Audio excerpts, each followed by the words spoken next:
President Trump অর্ধেকটা নিন্দা জানালেও সোশ্যাল মিডিয়ায় পোস্ট করা সাবেক প্রেসিডেন্ট ওবামা দম্পতিকে বানরের মতো দেখানো ভিডিওটির জন্য ক্ষমা চাননি। আফ্রিকান বংশোদ্ভূতদের অমানবিক উপস্থাপনায় এই পোস্টটি দ্রুত বিদলীয় সমালোচনা সৃষ্টি করে।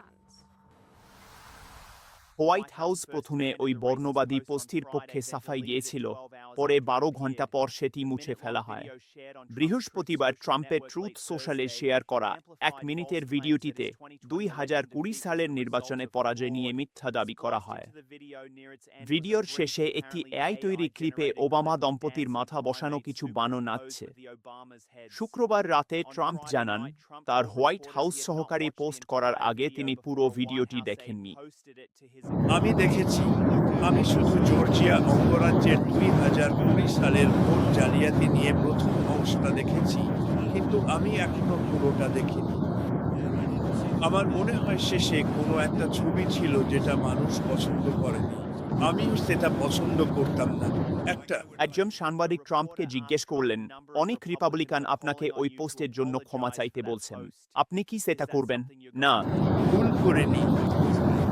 বলার আগে আমি সব দেখি।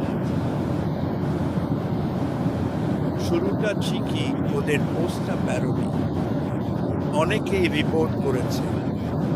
আপনি যদি দেখেন এটা কোথা থেকে এসেছে, আমার মনে হয় এটা লায়ন কিংয়ের একটা প্যারোডি ছিল, আর অবশ্যই ভোট জালিয়াতি নিয়ে এটা খুবই জোরালো পোস্ট ছিল।